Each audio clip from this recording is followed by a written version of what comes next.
Streaming. Welcome to the Critical Christian Podcast. We're your hosts, Dan and Justin. We ask critical questions about the Bible and provide mostly questionable answers. Some of them are good answers, though. I think we do probe the passage as much as one could probably probe it. Mm-hmm. That doesn't always mean we come up with the right answer, but I think we ask the right questions. That's why we're on chapter 39 after 6 months. Yeah. If you can read Genesis and do a weekly podcast on it and get it done in 1 month, you're not reading it deep enough, I don't think. Definitely not. So we're on chapter 39 this week, Dan, and this is the beginning of the Joseph into Egypt narrative. Yeah. You know, I haven't actually heard from Joseph in a while. Been kind of missing since he got sold. I wonder if how he's getting on as a slave. I bet he was getting into all sorts of crazy adventures. Well, my understanding is he's trying to not get it on. Oh, yeah, that's right. Yeah. You made it funny with the See what I did there with the thing? Uh-huh. Yeah, so I don't know what the life of an Egyptian slave would be like, but my understanding from history is that it's not exactly pleasant. Mm-hmm. But I think Joseph's experience was different, right? Yeah, he seems to be having a good time. Yeah. You had mentioned about the narrative that it's a little bit odd. Yeah, it's all broken up. Right. Is that just to show the passage of time, or? Well, I had a thought. All right. On your question, and I think this is my best guess. I would say that the narrative of Joseph was originally probably one narrative, and then they broke it up because the Judah and Tamar narrative seems to run concurrent with the Joseph narrative. And if that's the case, and you want to tell the Judah and Tamar story after the Joseph narrative, well, you basically have to wait till the end of Genesis to tell that story. But by the time you get to the end of Genesis, all of them are in Egypt. The question kind of becomes, well, where would you squeeze it in? Right. As far as I can tell, the Tamar and Judah narrative is roughly from the same time period as the Joseph and Potifar time period, which is why I think they squeezed that narrative in at that point. So the Joseph story is going on at the same time Judah is having issues with his kids getting smitten. That's what I think is happening, and so you see this a lot in modern movies, right? You have multiple threads, but usually they're on the same timeline. I think in the case of the Joseph narratives, in fact, the latter half of even the Jacob narratives, when they have these interludes, I think they're following a similar timeline, but multiple threads. Okay. If that makes sense. So that was what I was thinking on that whole thing. Any other thoughts? Yeah, I get that, because after this one, that's the end of Genesis, right? I mean, once you get through the Joseph stuff, there's only so much left. Yeah, so it'd be weird to tack on another story. Right. Yeah. Right, especially if the story of Judah and Tamar are now being told in retrospect, because if you tack it to the end of Genesis, you have to find a way to tell that story in the past. Right? Makes sense. Yeah. So this whole time, Judah is just going about his life then. Kind of seems that Shearing way. Sheep, sexing daughters-in-law, and other normal things. Yeah, I mean, that is the life of a Palestinian goat herder at this time. That's typically how that worked.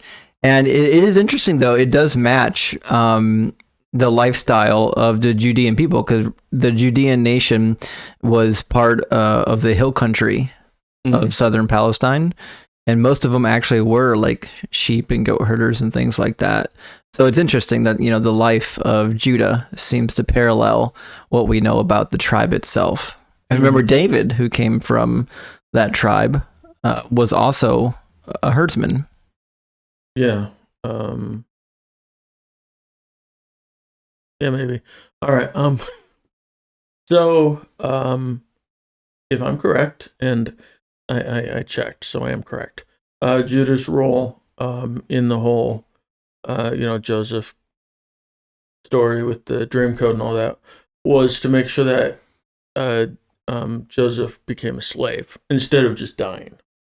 Right. It's actually interesting. We're going to get into this topic a little bit more, but the fact that Judah was the one that came up with the idea to sell him to theoretically the Egyptians, or at least those who would be going to Egypt, that's actually kind of interesting because that makes Judah the destiny maker here, which I thought was intriguing.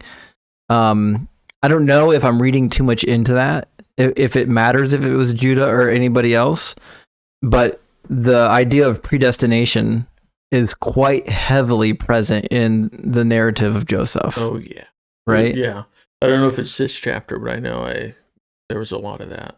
There's a lot of predestination in the Joseph narrative, so it's easy for me to make the leap and say, well, I wonder if there was any meaning behind it being Judah, the one that sent them down into Egypt. Or if, I don't know, I was thinking either it was somebody else and they chose Judah because they needed that tribe to look good, or there was just some other reason. Right. Well, we talked a little bit about that last week. Was it actually doesn't make Judah look very good in this part of the narrative, and even the story with Tamar doesn't make him look very good. But if it is in fact true that predestination is at play here, then I'm not entirely sure that it matters if his actions look good. It is in fact what God desires. It's what he requires. Right.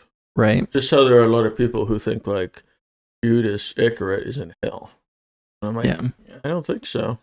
Yeah. So, I mean, if you read the Gospel of Judas, of course I did not. It's a little bit of a defense saying, well, he did what he had to do. Right. He was predestined for that role. So can you actually blame him? And that's another good thread that we're going to pull on this week with this narrative. We're going to talk a little bit about free will, destination, things like that. And if any of that makes sense, or is this something that maybe like the editors of the text were just reading back into the text? You know what I mean? But we can work on that as we get through it. Yep. Do it and we'll get through it. Right. Yeah. So, I don't know. I was just wondering if any of the other brothers, at this time were feeling guilty, or if the guilt would have manifested itself in other ways, such as soliciting prostitutes, or even just being not a great father to his own children, like Judah. Yeah, do you think maybe they became like alcoholics because they couldn't deal with the guilt of what they did to their brother? Yeah, I mean, later on in the story, they certainly allude to that. Right. How they had been thinking about it the whole time, and they're like, I just need to get this over. So I got to get it out into the open. And so I thought about that too, because if you go back to the beginning of the story, we have to take into account that everything they did was a reaction to the dream. Right. But if you remember the contents of the dream is that they will become servants of him. Right. So it's a little ironic here that the crime that they commit against their brother is to sell him into servitude. And so really interesting there. Is it possible that by selling him into servitude, they're able to rationalize, well, if we wouldn't have done that to him, it's possible that he would have done that to us. So he's just getting what he deserves. Yeah, I mean, it's a good point. I just assume that eventually, rationalizing stops. Right. Well, just like with Jacob and Esau, remember the tiff that they had, but as time wore on, they were able to mature and realize that they were both young punks. Yeah. And that they probably should not have sold Joseph into slavery. Was there any amount of maturing that happened in the given time frame? And we're not really told how much time has passed. Right? Yeah, but I mean, at the time, Judah did not have children, I presume. Well, that's the thing is... they were young. Right, we're presuming that Judah didn't have any children. I mean, it doesn't matter because we know they certainly weren't that old. But either way, right? Because the oldest was Reuben, and he was 30 something. If we assume chronologically that the Judah and Tamar narrative, if we assume that as chronologically after he sold, then we must assume a good gap of time transpired, because when we see Judah next, he not only has children, but is, well, say old enough to start having grandchildren. Mm-hmm. In fact, he has a grandchild, which is also his child, which is something. Yeah. So, if that's an indication of time passing on the part of the editor trying to help us out there, then some amount of time must have passed. And I think we can see that when we move into the passage, that there must have been some passage of time, because Joseph is able to gain so much rapport with Potifar that he's now managing the entire house. And you and I both know that doesn't happen overnight, does it? Or ever, yeah. Yeah, or ever. But it was common enough, because remember Eleazar, the servant of Abraham. I was thinking about him, actually. Yeah. Yeah, I was thinking if he started as a slave or... Yeah, because Eleazar was so highly favored by Abraham that Abraham was like, well, he's going to inherit all my stuff, because I can't just leave it to my wife because she's a woman and she's lower than a slave. Mm-hmm. Yeah. That's rough. Oh, boy. Anyways, with all those introductory thoughts out of the way, should we move into the passage? I guess. All right. Oh, first 6 verses. Oh, great. Now Joseph had been taken down to Egypt, and Potifar, an officer of Pharaoh, captain of the guard, an Egyptian, bought him from the Ishmaelites who had taken him down there. The Lord was with Joseph, and he was a successful man, and he was in the house of his master the Egyptian. And his master saw that the Lord was with him, and that the Lord made all he did to prosper in his hand. So Joseph found favor in his sight and served him. Then he made him overseer of his house and all that he had put under his authority. So it was, from the time that he had made him overseer of his house and all that he had, that the Lord blessed the Egyptian's house for Joseph's sake. And the blessing of the Lord was on all that he did in the house and in the field. Thus he left all that he had in Joseph's hand, and he did not know what he had except for the bread which he ate.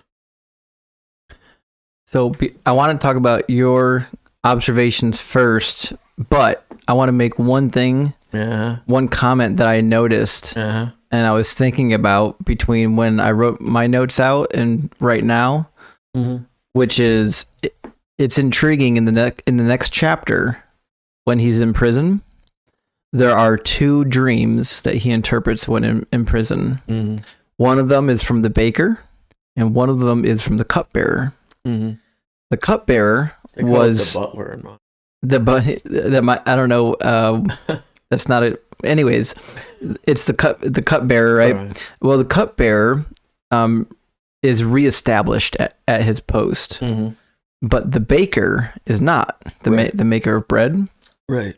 It's interesting, at the beginning of this narrative, Joseph, in his role, is entrusted with everything, including the cupbearing, but not with the bread. Is that like a foreshadowing? Because it says that he left everything in Joseph's hand, that he did not know what he had except for the bread which he ate. I mean, I think we could get a better translation on this. Probably. In fact, why don't you just talk amongst yourselves, and I'll bring mine up, because, I feel like, if anything, that was probably just the narrator trying to be clever. You know what I mean? I don't know if there's really any... It could be, but one would wonder, though, if he trusted him with everything, even with his drinks, why would the bread be excluded? Is there something unique about bread that you wouldn't trust somebody with, but you would trust them with your drink? Because typically the cupbearer is the most highly trusted servant. Because they can poison you. Yeah, right. It's very difficult to... It's much easier to poison your drink, as far as I'm aware, than it is to poison your food. Well, I get that. Right. So it's odd to me. So I was thinking to myself, well, maybe this this is a foreshadowing of what we're about to read in the next chapter.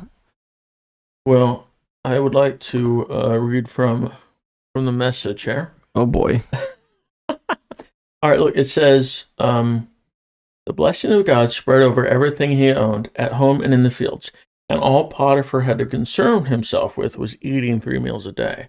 So I don't know if it really means that Joseph was hands-on for everything except for meals. I think it just meant that Potiphar was having a good time. But that does bring up a good point. So we've covered this before when we talk about the Hagar narrative. The word for bread is typically it's lechem, which basically is idiomatically the expression for food. Okay, so it could literally be saying, thus he left all that he had in Joseph's hand, that he did not know what he had except for the food that he ate. It doesn't have to say literally bread. It could be easily translated generically as food, which just means he was entrusted with the household, but not with the kitchen. Yeah, I don't think that's really what it's saying, though.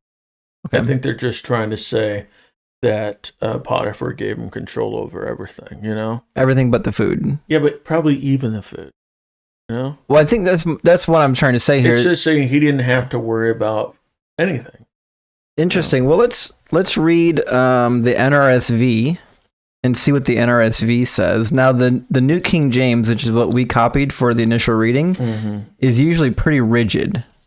That's why we got to go for the Message if we want the real. The Message is not a translation. Listen, I love Eugene Peterson, but what he has supplied is not an actual translation. It's just an interpretation. Yeah. He says so himself if you read his books. Well, I'm not going to do that. But, okay, so we're in 39 and verse 6. And it says in the NRSV, what does it say? So he left all that he had in Joseph's charge, and with him there he had no concern for anything but for the food that he ate. Which I take that to mean similar to what the New King James says, which means Joseph was in charge of everything except for the food. I think it's just trying to say that this guy didn't have anything to worry about anymore. Except for the food. Yeah, but I don't think it was trying to highlight that and say, oh, by the way, he still had to fend for himself. No, I'm not saying that. I'm just saying that there was one thing that he was not entrusted with, and that seems to be the food. But it's also the case that he probably had people on staff that were already doing that. Like he didn't need Joseph to do that for him. If it's the case that this is referring to food in general and not just specifically to bread, then I would take the position that it's just saying, well, he's already got people taking care of that. It's not that he didn't trust him with the food. It's just that he didn't need to. Yeah, I think it just meant that he was doing pretty good. He was doing pretty good for himself. I don't think it had anything to do with, whether he trusted Joseph with the food. I'm sure he would have, Sure. Fair enough. Yeah, I don't know. I'm sure there's a better way to put this. An English major could probably say it better. Right. If only you had a degree in English. Yeah. Well, I better go back to college. So with that thought out of the way, let's jump into your notes. Not out of my head. It's still there. Thinking about that all night. Well, we can look it up in Hebrew later if it still bothers you. All right. Good. We can get the literal translation. Okay. So let's get right into it. So Joseph is bought by a high-up official in Egypt, and God makes sure nothing bad happens to him, and he was successful in all that he did. Seems that way. Do we take this to mean that God was interfering with Joseph's free will? Or maybe in the free will of those who interacted with him? Or maybe God just told him the right things to say, and was up to him to actually say them? It's hard to tell how much free will you actually have when you're up against an infinitely powerful being that is known for smiting people. I mean, sure, God could have just been like, hey, you should say this and that. But I mean, and Joseph could be like, I'm not going to do that. Or he could be like, oh, wait, you're infinitely powerful. I don't have to do everything you say, but I better. You know? Yeah, I get that too. I had some questions myself. Like, at what point was Joseph responsible for the success? And at what point was it simply God just blessing them because he was favored? I mean, whatever Judah's children did, that went against God. Yeah, that went against God, and so they were killed. Now, I imagine, God was telling Joseph some things to do, and Joseph. Well, I guess he wouldn't have been aware of Judah's children dying. Probably not. No. No, but I'm just saying the whole thing feels similar, where it's like, yes, you have free will, but if you don't do what I say, I'm going to kill you. Right, and that happens a lot in the Bible. There's a lot of you have freedom of choice, but if you make the wrong choice, there are bad consequences for that. And that's certainly something that we'll need to look at, because as we're getting into this, the question of where does free will end and where does God's sovereignty and predestination begin? I think it's a lot of gray area. I don't know what the answer to it is. It seems like one of the possible answers is, okay, so God made everything Joseph put his hand to prosper.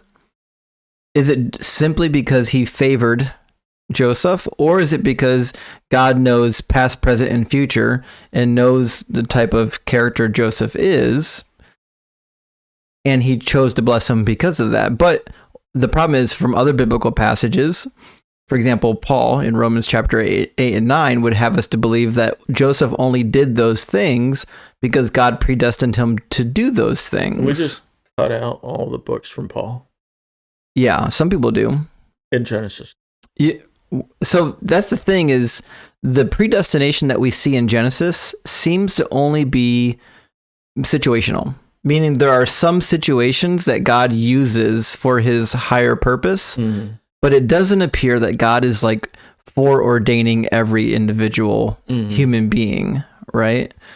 According to Apostle Paul, though, we would be led to believe that God is predestined everybody, one for heaven and one for hell, as he determines. Yeah, that's. But listen to what Genesis says, because even the redactors of Genesis seem to be on board with some level of predestination other than what we've just read. Okay. So remember in Genesis 15, when God is still talking to Abraham, it says this. This is Genesis 15, 13 through 16. Then Yahweh said to Abram, so this is before he got his name changed, "Know this for certain, that your offspring will be aliens in a land that is not theirs, and they will be slaves there, and they shall be oppressed for 400 years, but I will bring judgment on the nation that they serve. And afterward, they will come out with great possessions. As for yourself, you shall go to your ancestors in peace, and you shall be buried at a good old age. And they shall come back from there in the 4th generation." Now, so far in this passage, all we know is that God seems to be able to tell the future. He didn't clearly indicate that he is the cause of all this yet. But in the very next sentence, he says that all of this is going to happen because the iniquity of the Amorites is not yet complete. Meaning God himself is sending them into Egypt through this Joseph narrative, specifically because he is buying time for the iniquity of the Amorites to complete itself, meaning for them to fully condemn themselves in their own sin. And the Amorites were living in Canaan? Yeah. Those are the people that they had to drive out. So you had to wait for them to get really bad, so they needed to be driven out? That kind of seems to be the implication, that God is allowing themselves to fully indict themselves to the point where he can no longer tolerate them, and then he's going to deal with their sinfulness and iniquity.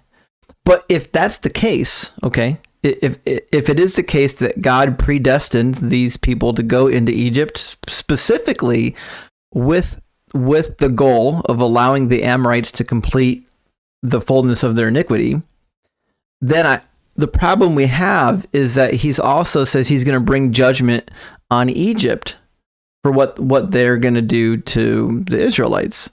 But if he's the one that caused them to go into Egypt in the first place, because this was something that he predestined to happen because he needed for the iniquity of the Amorites to be complete, then how is it also fair then that he is judging the nation that he sent his people to go serve? Okay. Do you see what I'm saying there? Yeah, I'm going to need some headache medicine. Right. It gets a little circular at some point. Yeah. Mm-hmm. That's like if, let's imagine I have a child who's allergic to shellfish. Imagine I say, okay, we're going to go to a restaurant and I'm going to predestine you to order the crab. You have no other choice. I've foreordained it. Mm-hmm. And then we go there and he eats the crab and he goes into anaphylactic shock. I'm like, well, that's what you get for eating the crab. Mm-hmm. Like, but I made him do it. Mm-hmm. You see what I'm saying? So that's kind of what I'm trying to figure out here is how is it possible that God is judging the nation of Egypt mm-hmm. for making slaves of his people when it seems to be in fact true that it was in God's plan for that thing to happen. And that goes back to the whole Judas thing we're talking about. If it's true that Judas was preordained to be the betrayer of Jesus, I assume two things are true. Judas could not have done anything else. If God predestined it, you have no other choice other than to fulfill that purpose, right? Mm-hmm. But if God predestines you to do that particular thing, then how is it also true that you're going to be punished for that thing? Right. And Paul rationalizes that in Romans chapter 9 when he says, well, what right do we have to question the potter? Does not the potter have the ability to make out of the same lump of clay, some for holy and some for common use, enduring with much patience the objects that he destined for wrath and destruction? That sounds awful. I'm surprised anybody would put any stock in anything Paul says after that. Right. So Paul's justification is roughly similar to kind of what we get in the book of Job, which is, I was going to say that. Don't question God. He can do whatever he wants because whatever God does is God's prerogative. Right. But at the same time, I feel like we have to apply some level of logic to these passages because if this is what we call justice, I don't know if we would accept this in our everyday life. Right. Right? Like if you saw me acting in this way, you would say, hey, knock it off. You know what I mean? So if that's the case, if as finite human beings, we're able to see, well, this is an act of injustice, right? Then it seems like we should apply that same logic to the Bible. Let me ask you, is it possible that we're still in Genesis, therefore this is all still just a made-up origin story? Well, I have a theory. Okay. Well, first of all, I do think, yeah, part of this is fictional or mythological in nature, but I also do think it's true that I think a lot of these notes, like especially Genesis 15, where it says, because the iniquity of the Amorites is not yet complete, I feel like these are like editorial notes from the redactor. I think there's especially in the book of Genesis, because we know that they were being heavily edited many hundreds of years after the fact. I feel like they really took some liberties to add explainers into it. Well, this happened because of this. That happened a lot in Genesis, right? Right. So if that's the case, but if, like this thing is named because of. Right. Is it incumbent on the biblical reader? Is it incumbent that as we read the text that we have to believe every single word of it is in fact from God? Or can we take it for what it is, a text that was heavily edited, hundreds of years in the making, and just say, oh yeah, well, I believe that maybe these people existed and that maybe they did end up in Egypt and God did allow them to prosper, right? He worked out his meta-narrative as he so pleased.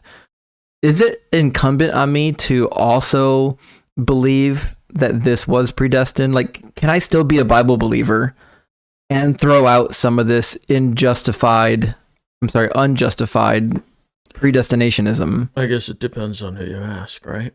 Right. A biblical minimalist would say, who cares? A biblical maximalist would say, well, you're not even a Christian. I feel like most people are maximalists. then. Yeah.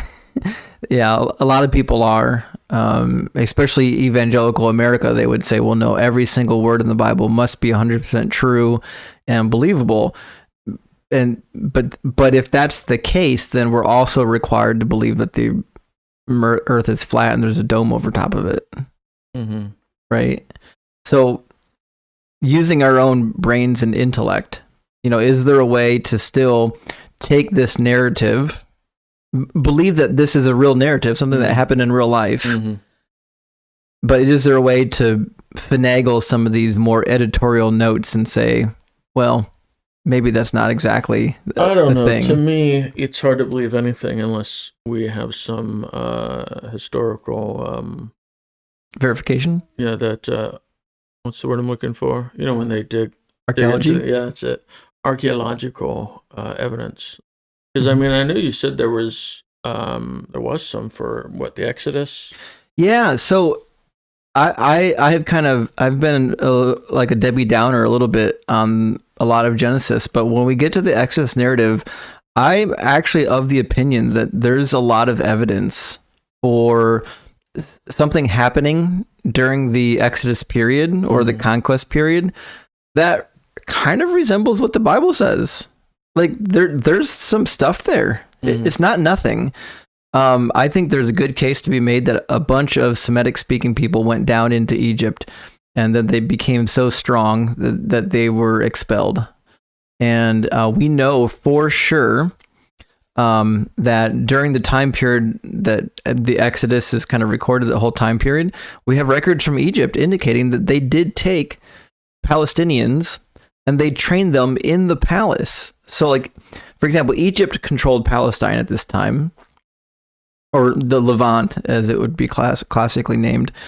Egypt controlled it. So what they would do is they would take, like, the leaders of the individual towns or the city-states, and they would import them into Egypt, and they would train them up in the palace from a young age. They would take their children, train them up at a young age, and then send them back to rule over those cities.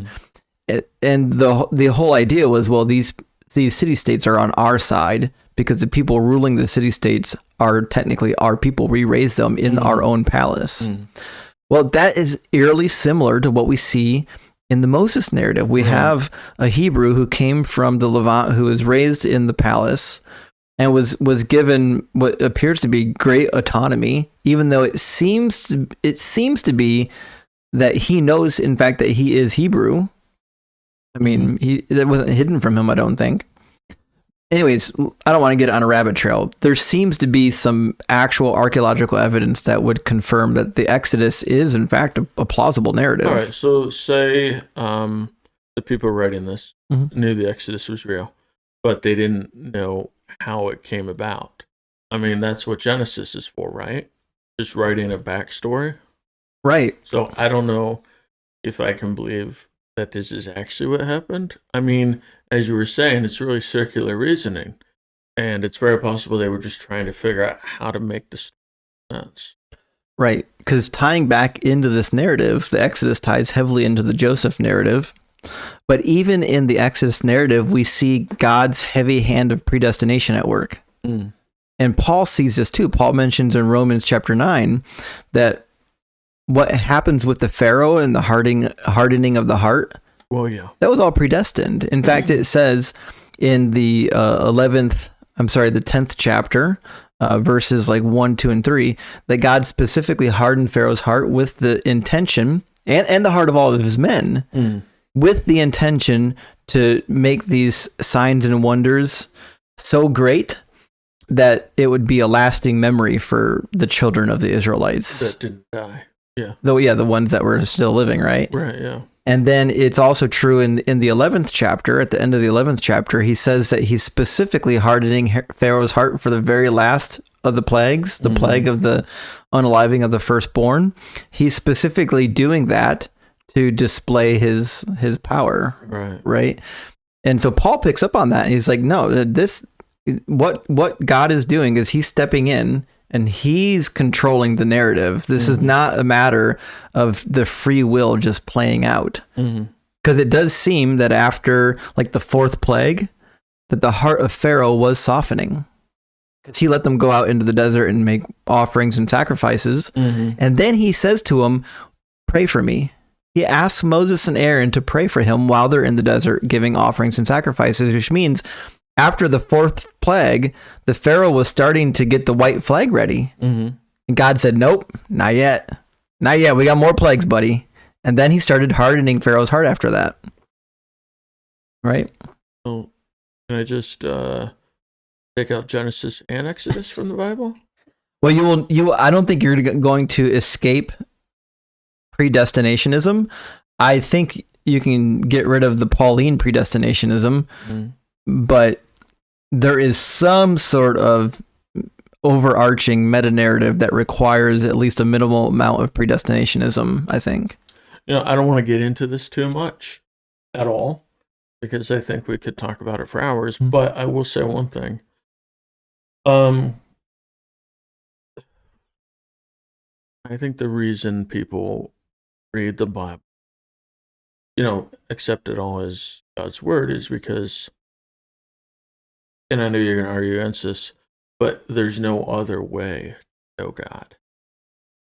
And I know we talked about this before, where you're like, oh, of course, people were Christians or whatever before the Bible even came around, But in reality, without the Bible, I don't think you'd have a religion. You wouldn't have a religion, but you could still have a God, Did Abraham have a Bible? Boy, it's almost as if Abraham was talked to by God. I know, himself. Right? So that is part of the problem. Easier. That is part of the problem, because the God of the Bible is interacting with mankind. Right. But most people would tell you in their everyday life, that's not really a reality. Right. But so they got the Bible, whether it says, believable things or not. That's the only way they're going to know about God, right? Well, I would say this. It's not the only way that you can know that a God exists, but I think it's the best way for somebody to define what that God is all about, what he wants, like his desires. I think the Bible is what gives you that information, but do you need the Bible to justify God existing? I don't think you do. And do you need the Bible to have a relationship with that God? I don't think you do, because you have a mouth. How are you going to even know that you're supposed to pray to him? That's what I'm saying, is you don't know that, but you have a mouth.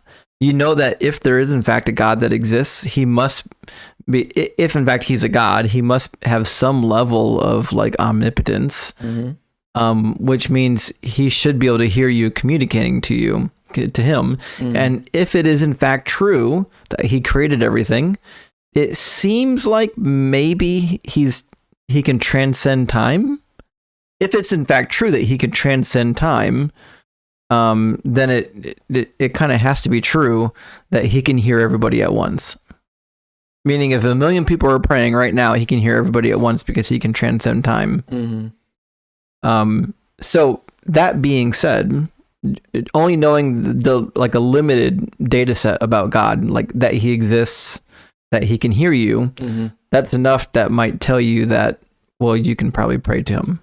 Yeah, except that's like every other mythological God, isn't it? Right. That doesn't tell you anything about that God. Right. Right. That's up to your own subjective experience now. Right. And I think that's kind of what we get. Philosophy can get you to, well, there might be a God, but in order to define that God, you need some sort of interaction with it. And the holy books, those are the things that say, oh, this is how God interacted with mankind. Right. And so then it's up to you. Well, do I believe that the God of this holy book did the things that are in it? And that's not something that I could tell you. I can only give you my opinion. I can't tell you if what's in it is reality or. I presume there's got to be. I'm just curious. Other similar books to the Bible, shorter maybe, on other gods that they were worshiping. Yeah. Mm-hmm.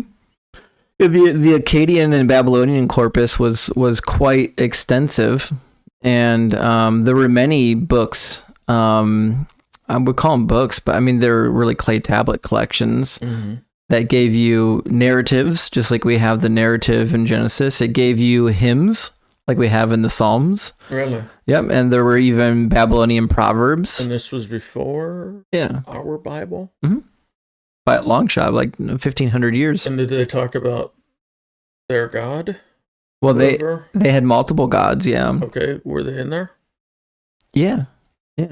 And same thing with the Ugaritic text. The Ugaritic text, which is an actual northern Canaanite city, they actually worshipped the God of the Bible. They worshipped El, known as Elohim, and they believed that the children of Elohim are literally the gods that we read about in the Old Testament, about Baal, Anath, so on and so forth.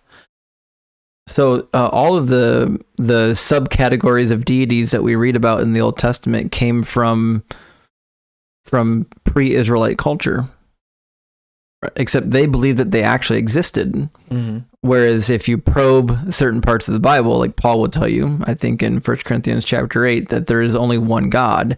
There is just the one, no matter what you want to believe. But other parts of the Old Testament might lead you to believe that there are multiple gods. It's important that Yahweh is the highest of those gods, though. He's the capital. Yeah, he's the capital G. Those are the lowercase g's, right? Yeah, right.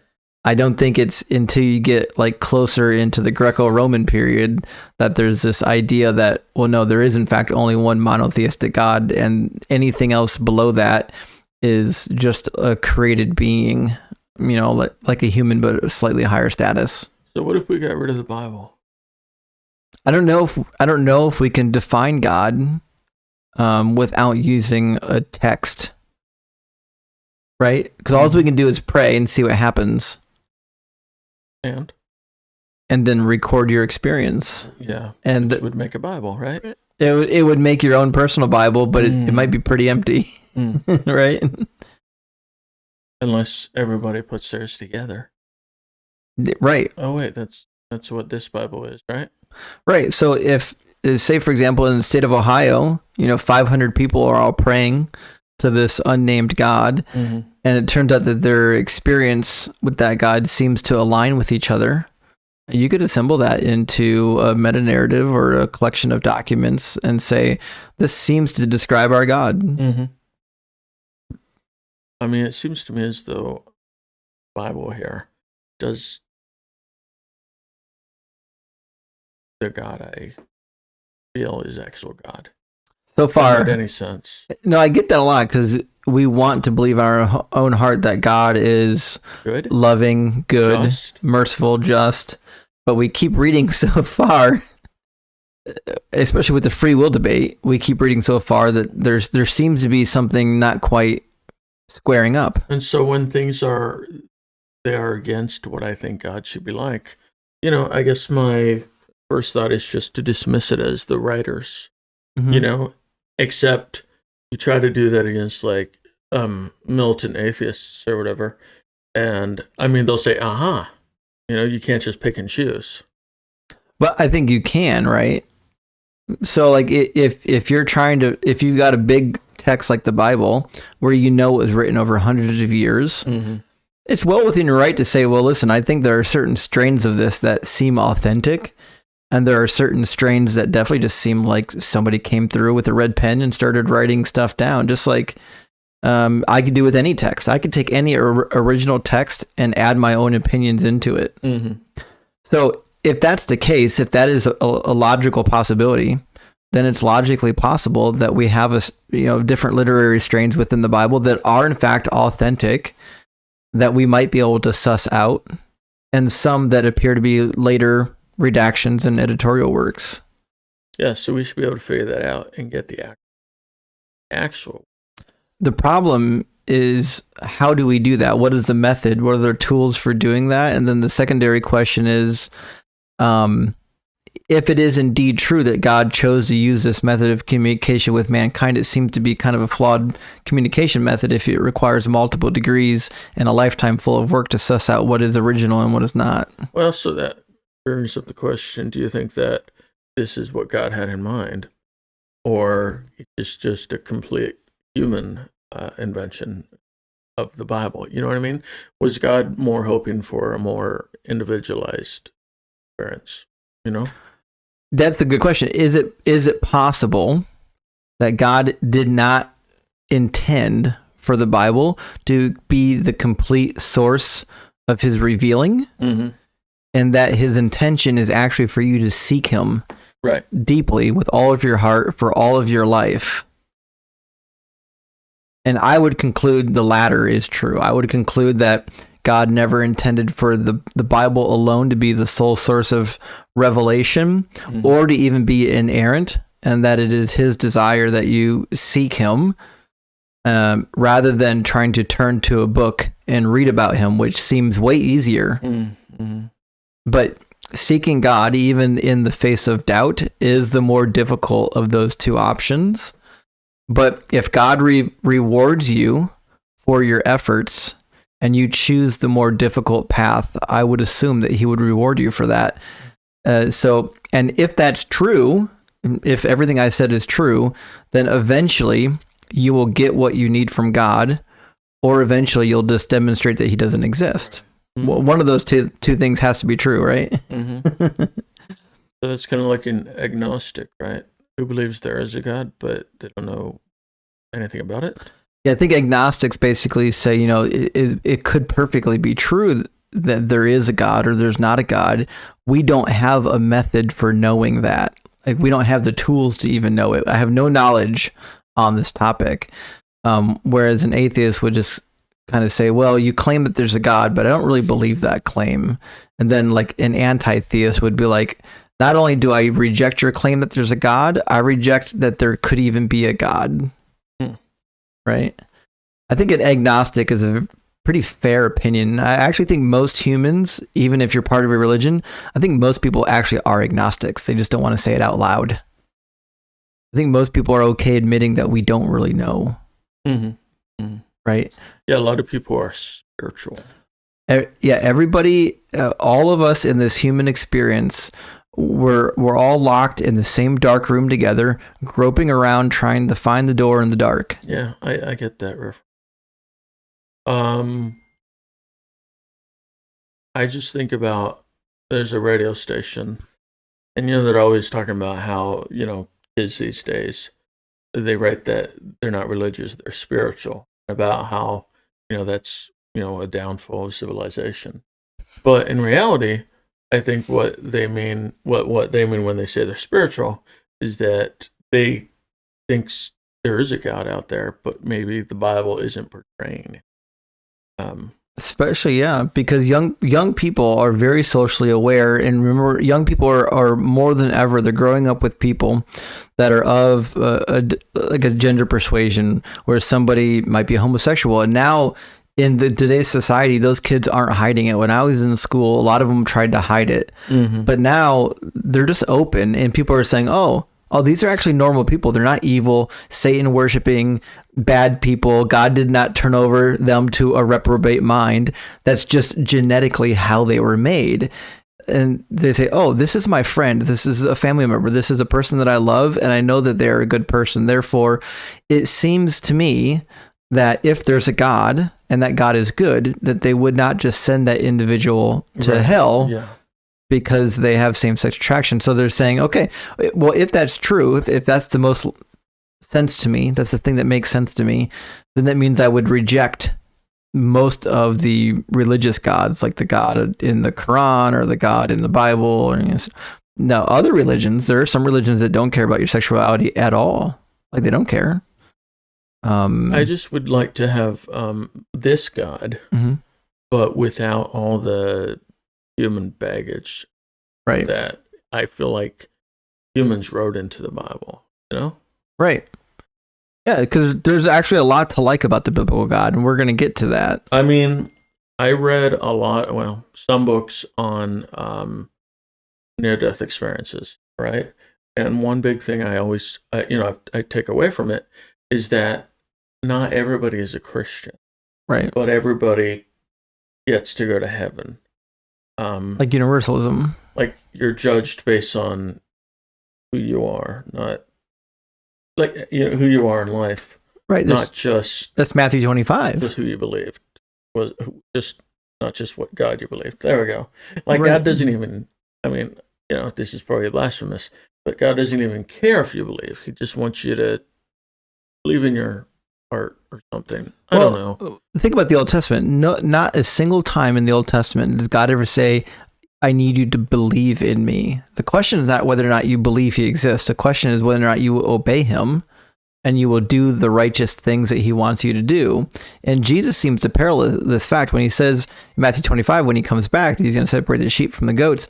And the sheep are going to be the people who did the things that he wanted them to do, to visit the people in prison, to provide for the widows and the orphans, so on and so forth. Not just the people that read the Bible.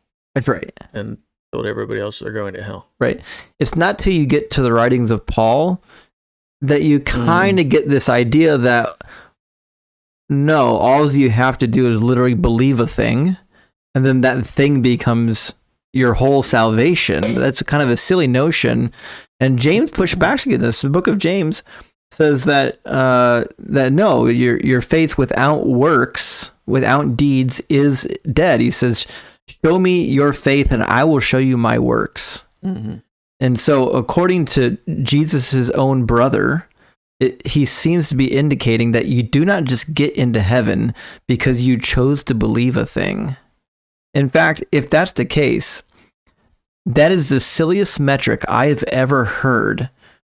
If that's the metric for deciding if you spend eternity in bliss or eternity in hellfire, that's a dumb metric. That's not a good God would not make that metric being convinced of a claim. So if because Hitler was a believer, he was a full-fledged Christian believer. He believed every word of the Bible, okay? If that's the case, Hitler right now is in heaven, and there are people who are good people who fed the poor, helped the needy, right, but just did not believe the claims that are burning in hellfire. Yeah, I can't believe. I can't believe in that God. I can't do it. That's what I'm saying. I can't believe in that God. Right. But that is a Pauline God. That is not a God you'll find in the Old Testament. It's not a God that you're going to find in the teachings of Jesus. That is strictly a Pauline invention. I mean, I think, for the near-death experiences, it's just, were you a good person? Yeah. Not, did you believe in me? Right. Yeah. In fact, I have friends, and you've probably heard some of my stories that had near-death experiences. And my sister actually recently had one as well. Recently? About 1.5 years ago. Really? Yep. It's a terrible story, but she overdosed and she was gone. And she was revived eventually after about 15 minutes or so. But this was not a person who believed. This is not a person who ever picked up a Bible and read it. This is not a person who thought that she ever did enough in her life to even make it into heaven if heaven existed. And yet she had a very real near-death experience that completely changed her entire outlook on life. So near-death experiences are really interesting because there are some common threads. And one of the common threads that I've read, not just through people who've told me, but through books of other people's reports, is that there seems to be this idea that what happens in the afterlife is somehow stemming from your behavior in the life that you lived while you're here. And that is congruent with the Old Testament God, and that is congruent with the God that we read about from Jesus.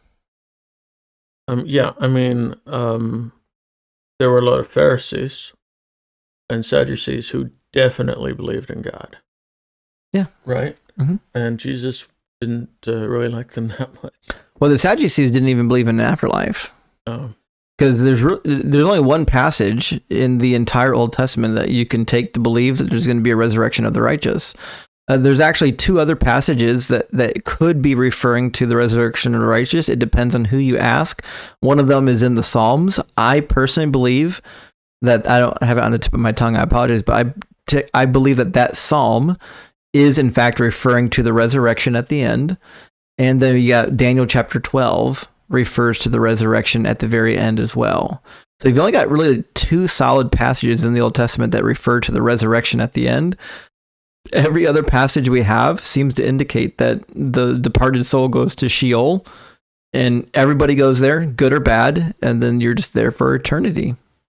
That seems to be the Old Testament concept. Which, I mean, I don't think that makes sense. Because it doesn't seem like Sheol is a nice place. It's kind of a mundane existence. If you read about Sheol in the ancient Near Eastern texts, like from Babylon or the Assyrian Empire, or whatnot, or even the Ugaritic texts describe it as being, it says, the dirt is our food and the clay is our drink.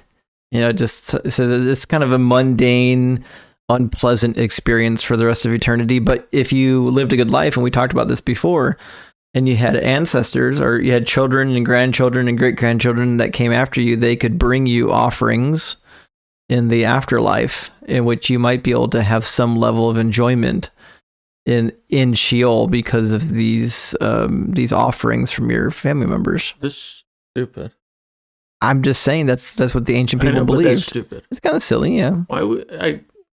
But the barrier between mortal existence and afterlife existence in the ancient world was different, because they had no conception that there was anything outside of their small geographical region, and they believed that all the deities that existed were literally just above you in the skies. Mm-hmm. And so if your soul departed from your body, where else would it go other than back to the earth?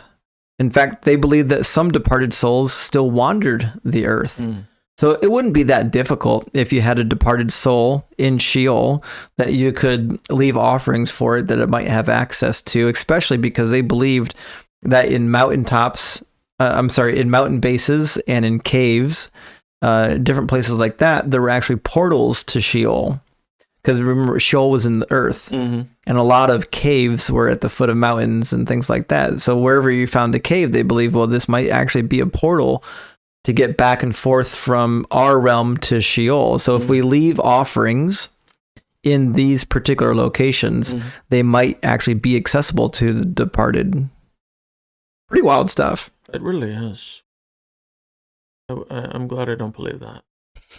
Anyways, all that to say, I don't see any place in the Old Testament where it says that you're going to be rewarded or punished simply because you were convinced of something, right?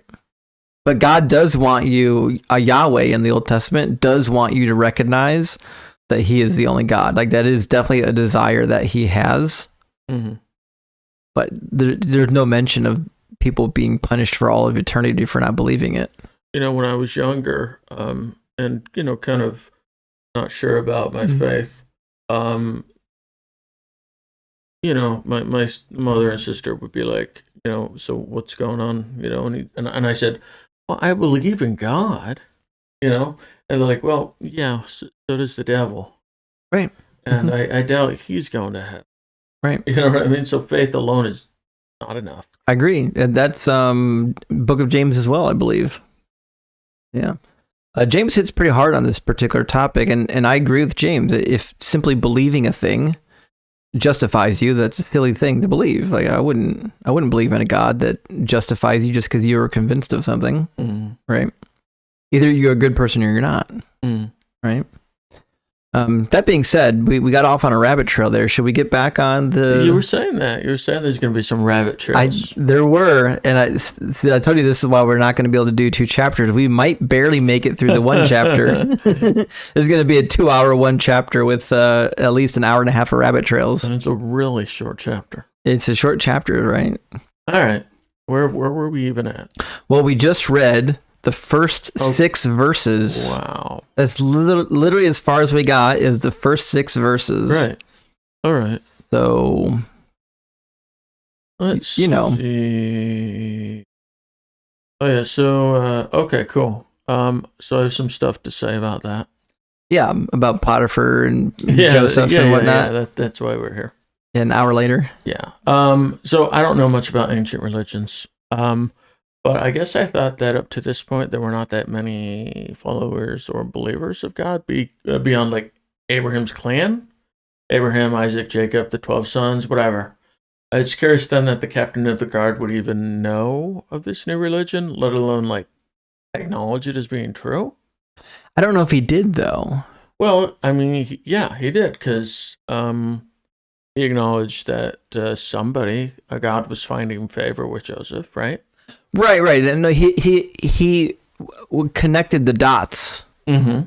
That the God that Joseph worshipped, because I assume he publicly worshipped him, right? Mm-hmm. He connected the dots that this God must be blessing my household now that he's here, and therefore I'm going to run with this. I'm going to take that ball and run with it. Right.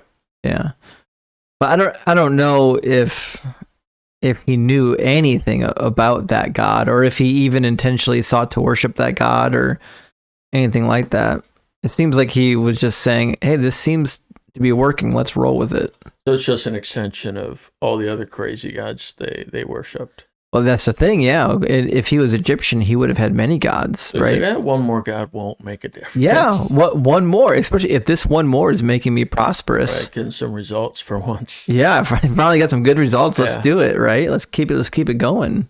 Yeah. And they knew about the Canaanite gods. They knew about El. They would have known about, definitely in Egypt, they would have known about Yahweh. In fact, archaeology seems to confirm that Yahweh came from the area where Egypt and the Levant met. Mm-hmm. So the name of Yahweh seems to existed. But if Exodus chapter 6 is to be believed, Yahweh didn't make his name known, right? Until then, which obviously is a bit of a contradiction, because all throughout Genesis, people have been using the name of Yahweh. And in fact, it specifically says that multiple people called out the name of Yahweh. So there's some incongruency there as to when the name of Yahweh was actually known. But it seems like from archaeology, the name of Yahweh was in fact known in this region. So did Potifar already know about Yahweh? Maybe he did. We just don't know. But he certainly didn't have a problem recognizing that Yahweh was blessing him. Right. Which who would? Right? Well, yeah. Yeah. If I took a Mormon into my house and for some reason God just kept making me wealthier and wealthier, I'm like, oh, maybe I need to talk about this Mormon God. I don't know. Yeah, that makes sense. Whatever they believe. So, if you don't mind, one question that I had is the blessing of Potifar. Okay.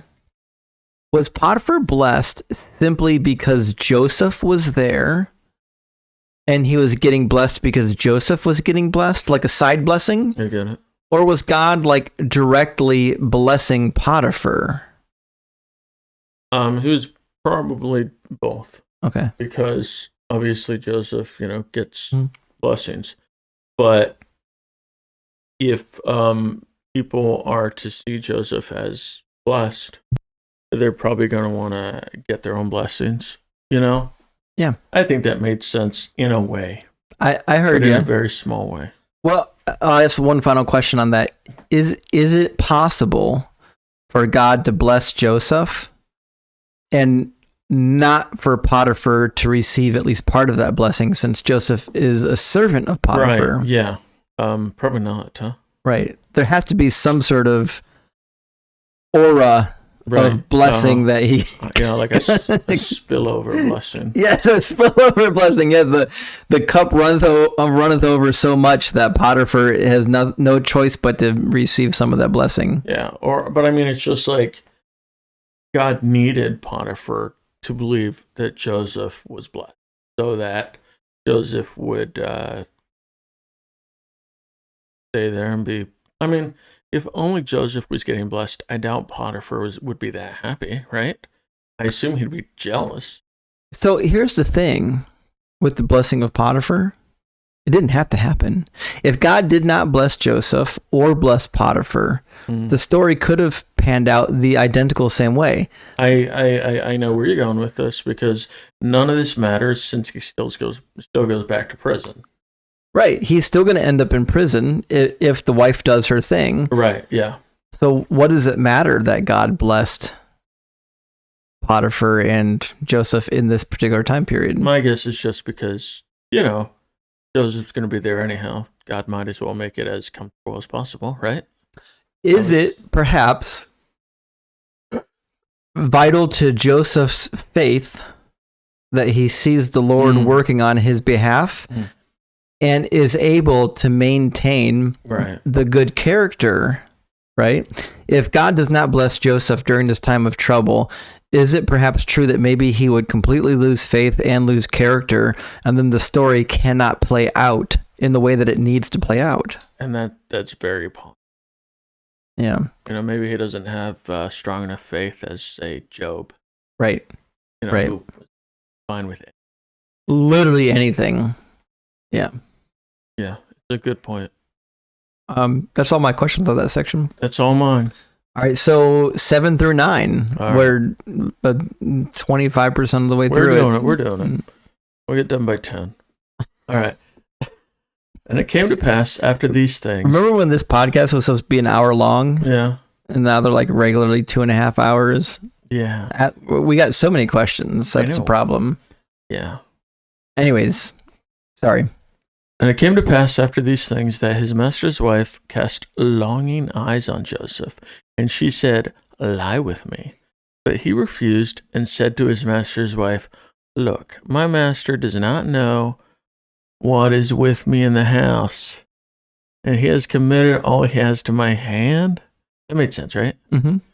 There is no one greater in this house than I, nor has he kept anything from me but you, because you are his wife.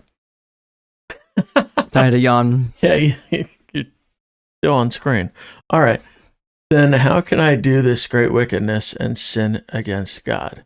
This is pretty straightforward. I mean, she could have at least given him some mandrake root first. Right? But no appreciation for ancient foreplay rituals. Well, then again, okay. Slaves don't really have a say in their consent. They don't have sexual consent.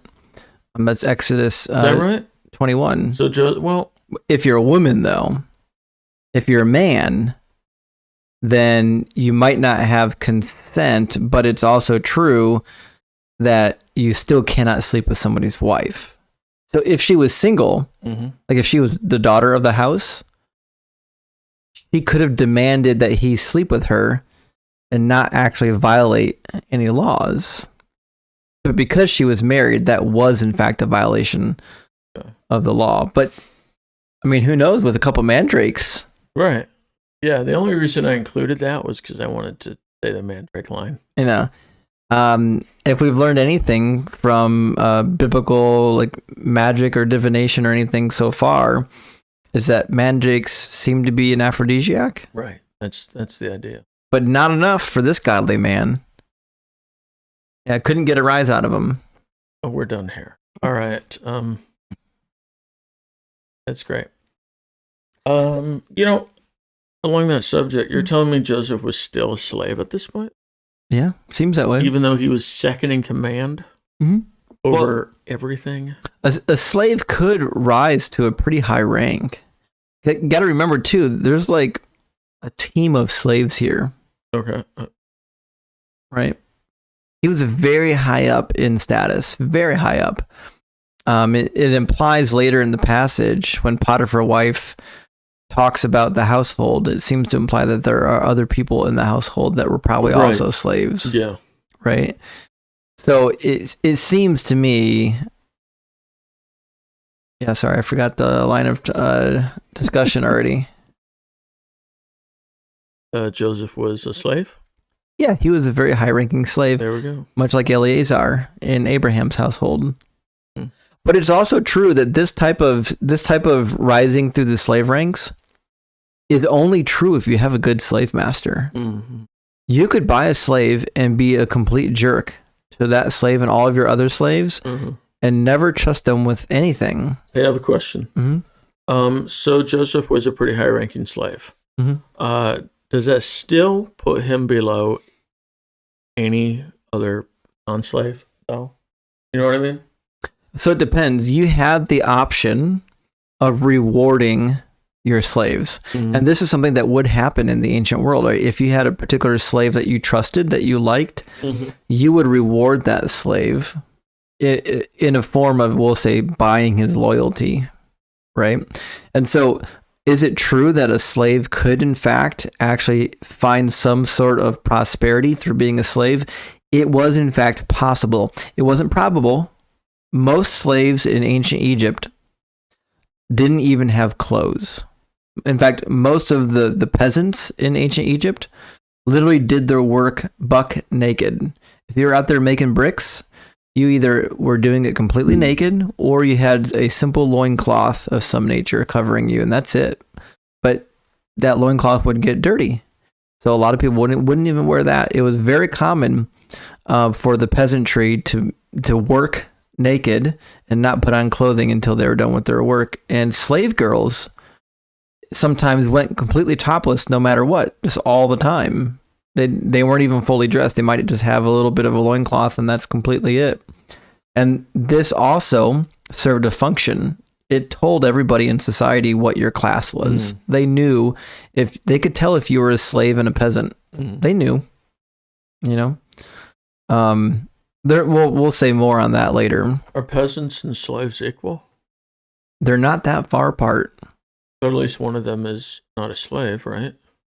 Yeah, one of them is at least free. Their destiny is within their hands. That's what I'm saying. So who has more, I guess, power, authority, what have you? A peasant or Joseph right now? That's a really great question, because if your slave master was somebody who was in power, and if it's true that you're a trusted slave, you can be an emissary for your owner, which means you can actually go into the public square and you could enforce the authority of your slave master through your own words. So if they trusted you enough that they elevated you to a status of like a vizier or an emissary, they could actually go and do work on your behalf and carry the same authority that the boss would have, which is pretty damn high. And it's also true that people who rose to that rank of slavery a lot of times actually did get rewarded for this behavior, so much so that some of them bought their way out of slavery. But this is only true for very, very high-ranking slave owners. And slave owners who could afford to pay their slaves like this and could afford to send them away at some point and replace them with other slaves. Your average slave owner never paid their slave. In fact, not only did they not pay them, they went out of their way to make slaves do all the work and not pay like daily laborers because it was cheaper to own slaves. And they went out of the way to find slave wives for their slaves so that they can breed more slaves. That was very common. We see that even in Exodus chapter 21, where if a Hebrew man serves for 6 years and goes free in the 7th year, but during those 6 years, if the slave owner provides him with a wife and they have kids, even in the 7th year when he goes free, the wife that was given to him and any children from that union stay the property of the slave owner. They do not go out with the husband. I mean, this all sounds pretty, I don't know what the word is, barbaric, what have you, except that, what, 100 years ago we were doing this, 150? I don't remember when it was. A little over 150 years ago we were doing this, and we were using the Bible to justify it. Yeah. We feel like right now in time we're so far elevated, but it was literally just a couple generations ago that we were still doing this, especially people that looked like you and me. We're still doing this. Right. And we are justifying it with the Bible. And there are people right now who are trying to get back to that. That's right. Yeah. Some of them have like their own TV shows and make duck calls. Oh, okay. Yeah, you know the show, right? Yeah.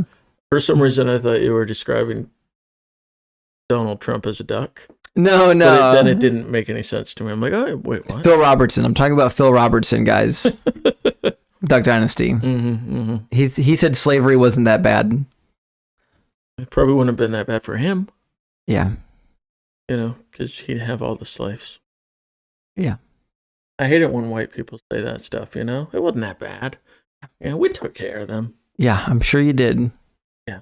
That's why the minute they got their freedom, they all left. Right, yeah. Because they had it so good. Mm-hmm. Yeah. Anyways, to the point, is Joseph elevated over the status of a peasant? Yeah. In this particular case, I would say in every way other than the fact that he does not have freedom, he is in fact going to be elevated over the status of a peasant. And we're going to see more about that as we read on, because it becomes more and more clear that he is a pretty elevated status within this household. Mm. All right, let's do it.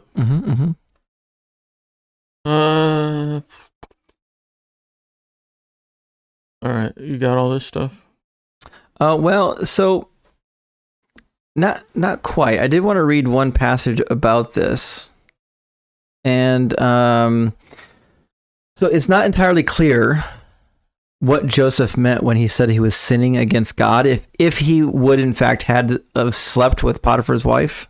Okay. Which I think we're about to talk about, right? Yeah. If it is in fact true that sleeping with her was a sin against God, I was trying to figure out, well, how is that entirely true if God had not given his laws yet? So does he have divine revelation from God about what God expects from his people? I mean, and I found one passage that maybe answers that question. Good. Okay. It's Genesis 26, 3-5. And this is, I think, pretty close to where the start of the Abraham or the Jacob narrative starts. This is still what we're talking about, Isaac. It says, I will give thee all these countries, and I will perform the oath which I swore to Abraham thy father. So God is talking to Isaac. And I will make thy seed to multiply as the stars of the heaven, and I will give unto thy seed all of these countries. And in thy seed all of the nations of the earth will be blessed, because that Abraham obeyed my voice, kept my charge, my commandments, my statutes, and my laws. So I'm kind of inclined to believe that even though they weren't recorded, God must have given some body of instructions and laws to Abraham, right? I mean, we don't know what they are. I had assumed that, just because they did seem to all have like some sort of code of conduct. You know what I mean? Right. But it was, I guess, prior to being written down, at least. Right. It could have just been family tribal knowledge. Yeah. So that's all I had to say about that. I mean, if you want to move on to the next section now. I was just saying that, I wonder if, do we know the wife's name? No, she's just Potiphar's wife. All right. I wonder if she was like really persistent and Joseph kept like saying no. I mean, she was probably full of diseases anyhow at this point, you know? I mean, I doubt this was her first foray into getting slaves to, sex her up. Yeah, I thought the same thing myself. I was curious if this was like a repetitive behavior. If she's willing to cheat and she's also willing to commit this man, the head of the household, is willing to commit this man to death for refusing, then it seems to me like she does not have good character. And if it's true that she does not have good character, it can also be true that this might not be her first time showing up at this rodeo. You know, she could have been looking for a bull for a while. Yeah. But we don't really have that answer. I'd probably talk to the other slaves and say, "Hey, is it common? She do this to you guys?" Right. Well, we're gonna get to that as we read on, because I think there's a couple clues in the text that we might be able to look at. This chapter? Yeah. A lot of stuff I'm missing. There's a lot of subtext that might be in here. Yeah, I thought this was like a 15-minute chapter. And here we are, an hour and a half later. Yeah. I'm gonna have to speak faster. We good? 14-15. So it was, as she spoke to Joseph day by day, that he did not heed her to lie with her or to be with her. But it happened about this time when Joseph went into the house to do his work, and none of the men of the house was inside, that she caught him by his garment, saying, "Lie with me." But he kept his garment in her hand. Oh, but he left his garment in her hand and fled and ran outside. Indeed. Indeed. So, this chick grabs Joseph's coat or whatever as he's trying to get away from her, and she used this coat as some sort of evidence that he was trying to get with her, but she got away. That not much evidence. Right. Well, I struggled with that same issue. Okay. So I had a little trouble trying to figure out how it was that Joseph was disrobed. I've worn a robe. They don't just fall off. Okay. Like there's a procedure for taking a robe on and off. Especially if they got like armholes, right? Right. I don't know how their robes were back in that day.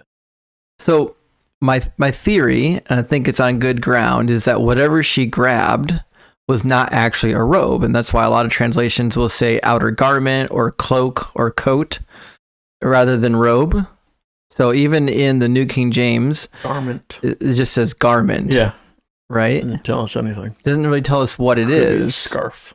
So if it's true that it's just a garment, it could be the outer garment. And it's also true that typically slaves did not have outer garments. Most of them did not even have garments. As we mentioned, a lot of them just did their work naked or in loincloths. Mm-hmm. Now, if it's true that Joseph was doing work just in a loincloth, obviously that's how she would notice that he was well built and handsome and would desire him while she was watching him work. Okay. But it's also true if that's all he had, then that's obviously not what it doesn't seem to be that that's what he left behind. Mm-hmm. Now, if it's true that she took something off of him, one thing's true. It could not have been a robe. And it's also true that Egyptians typically did not wear robes unless they were wealthy. If you're very wealthy, you might have some sort of a light robe on, and maybe even an outer garment like a shawl or a sash that showed your status. We don't know if Joseph had any of those things. If he was just wearing a slave's garment like a loincloth, I guess it's possible she could have found a way to get it off of him because, it's just a freaking loincloth, right? But if that's the case, then he would have been running around naked, and right? Mm-hmm. We'll get more to that. Okay. Now, if it was that he was wearing a full robe because he was so high status that he had fine clothing, then I find it unrealistic that she would be able to get that off of him. Okay. If it's true that he was so high status that not only was he wearing some sort of a robe, but he also had an outer garment, then it is true that she could have got like an outer garment off of him, but then that becomes confusing because how is that evidence that he tried to sleep with her? Right. Couldn't she just go into his room? Right. Ransack his wardrobe? If it's true that the garment was the evidence that he tried to sleep with her, the only piece of garment I could think of that would make sense would be a loincloth or a full body robe. You would have to take both of those two things off to sleep with somebody. If it was an outer garment or a sash, well, that's not really evidence that you tried to sleep with somebody because they can literally just go and get it and say, look, here it is. I mean, I honestly think it wouldn't have mattered. It was really just they believed her. She was the wife, right? Right, but she had purposely kept the garment to use it as evidence, right? So whatever the garment was, it must have had some significance or meaning to it. Yeah. So if that's the case, if that garment is the proof of the crime, then we need to figure out what type of a garment was it and how did it serve to be proof? So if it's a robe, which he most likely wasn't wearing because that's not really an Egyptian thing unless you were wealthy and you were high status. Well, would the captain of the guard be wearing a robe? That's the thing. The captain of the guard might have been wearing a robe. Right. And I mean, it goes Pharaoh, captain of the guard, Joseph, right? I mean, he was third in line there, basically. Right? Yeah. So Well, that's fourth in line. I think it's Pharaoh, Vizier, and then Captain of the Guard, and then, Joseph. No, I'm just saying fourth in line seems like you would be able to get a robe, right? I agree. If it was in fact a robe that was left behind, a full body robe, that would be good evidence that he disrobed for the act. Okay. But that makes sense of the evidence, but it doesn't make sense of how in fact she obtained it. Because if he came in fully robed, how did she get it off of him? Right? If in fact she did this while he was at work, and say, for example, he was working just in a loincloth because he wasn't gifted with this very nice wardrobe, it's possible she could have got the loincloth off of him when he was trying to escape, right? Think about something as simple as, remember the old body lotion, not body lotion, the sun lotion. Was it? I don't know. It's not Banana Boat. It's one of those old sun lotion companies that had the picture of the kid on the beach, the little toddler on the beach. And I think it was a dog. Oh yeah, was like pulling down its diaper or underpants as it was trying to escape. Yeah. That is kind of what you can envision. Like if he's trying to escape, all she really has to do is grab on to the back of the loincloth as he's escaping, and he can actually get out of that loincloth. And that would be pretty solid evidence of him disrobing what he was wearing in order to do something that he... So now obviously he must have put something else on after that, or else people would have saw him walking around naked, What's wrong with that? You said that was pretty normal. It was somewhat normal to work naked, right? But it seems to me like he would want to not give evidence of the crime. Right. So we don't know what happened after this, unfortunately. We don't know if he had more loincloths or if he had something else he could put on. We don't know any of that. It's pure speculation. I'm just assuming if I was in that situation, the next thing I would do is to find something to cover myself with, as to, not appear. Because remember, the slaves that did work completely naked were the poorest of the poor slaves, and that wasn't Joseph. Right. I don't know. So there's a lot happening there. I think that concludes all of my thoughts on it. All right, and I didn't really have any, so. Now, there was one theory from Nahum Sarna as to why the text was so vague, and it just says garment. It doesn't say what type of garment. That is, the root word for garment in Hebrew is beged, and it also happens to be very similar to a root word that implies marital infidelity. And so the thought is that it's possible that the imprecise wording was used because of the play on words about infidelity. They seem to like to do that. It happens a lot in Genesis. But I'm just not sure they would have a play on words for something so terrible for their hero, right? Well, like, oh man, he's getting accused of whatever. Let's get a funny play on words here. But it could be a memory device. Remember, play on words. That's true. Things that rhyme, things that you can sing. These are things that are easily remembered. That's a good point. And as we're going to see, there's other devices in this passage that are specifically there to aid the memory. We'll get to that in a couple of verses. All right. Gotta hurry this up. I know, right? 14 through 15? Yeah. That she called the men of her house and spoke to them, saying, see, he has brought into us a Hebrew to mock us. He came in to me to lie with me, and I cried out with a loud voice.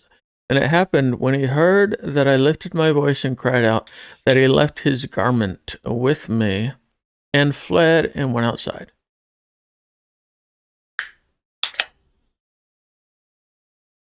If you're asking me, they probably should have already knew she was up to no good. I mean, I'm sure this isn't the first guy she's tried this with, but everyone's laughing at her husband behind his back, which is sad. Yeah, I agree. I assume that the first case scenario, I agree that she probably had bad ongoing bad behavior. Some of that bad behavior, his husband might have already known. I think there's some. There might be some.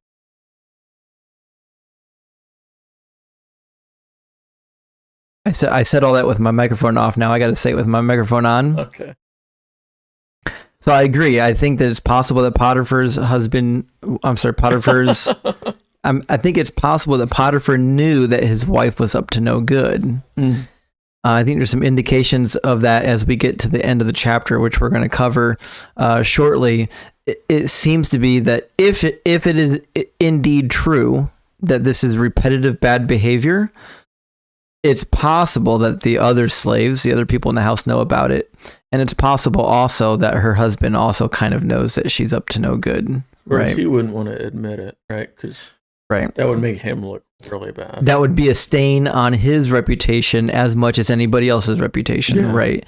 That's not something you would want to publicize. Right. So maybe he was really upset about the whole situation. Right. Sweep it under the rug there. Right, yeah. If you cannot control what happens inside of your own household, how are you going to control what happens with the whole army? That's right. Yeah, that makes sense. Okay, so I agree with you. It is possible that Potiphar's wife may have been repeatedly up to no good, and maybe even with knowing that she has cover because her husband is important and does not and would not publicize anything. And maybe she's exercising a certain amount of dominance even with her power. I get that. But that's all I had to say about that. She does use her position to get what she wants, right? Right. She doesn't seem like a nice person. All right. Let's keep going. You want to get with this stuff or you want that? You've got a note there, yeah. Yeah, so I'm not really sure I get this. So he was gonna sexually assault her, but she screamed, and he's like, "Whoa! I never expect you to scream. I'm out of here." Well, I'm not sure if she actually screamed, right? Because doesn't it say that? Well, I cried out with a loud voice. But this is her now retelling the story. When we previously read the story, she didn't scream, right? So if we go back, if I'm reading this correctly, it says, so it was that she spoke to Joseph day by day, but he would not heed her. Okay. But it happened about this time when Joseph went into the house to do his work.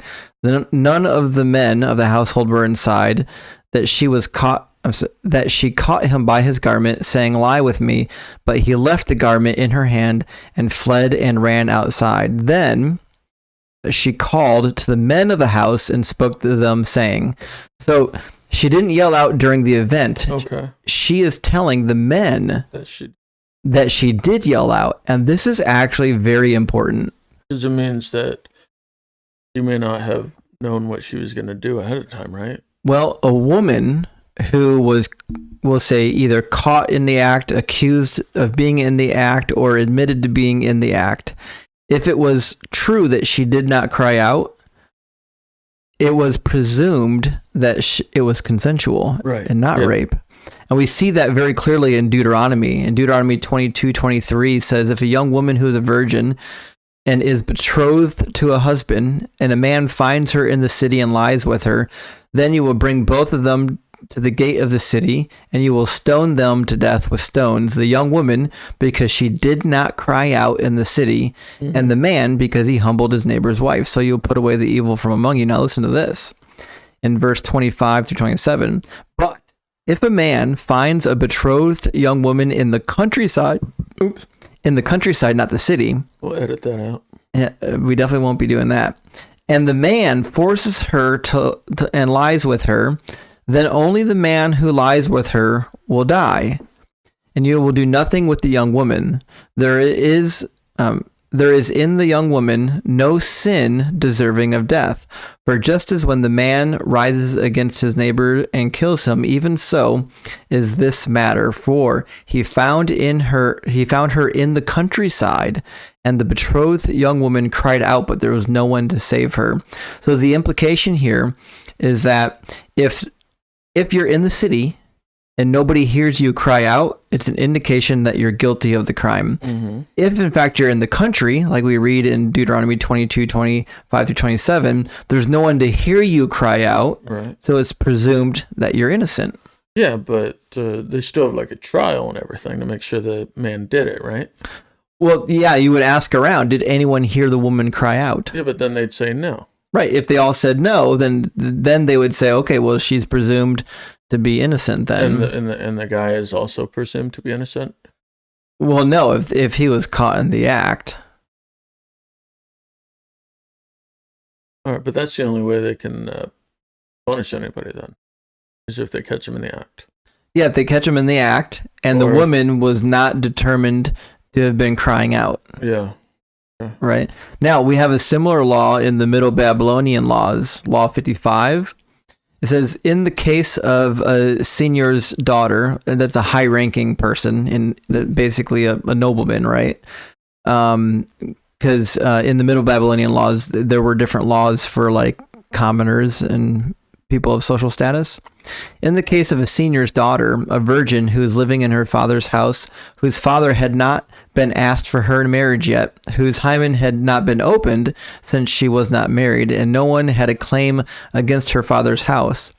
If a senior took the virgin by force and ravaged her, either in the midst of the city or in the open country, or at night in the street, or even in a granary at the city festival, the father of the virgin shall take the wife of the virgin's ravisher and give her to be ravished, and he shall not return her to her husband, but he will take her, so on and so forth.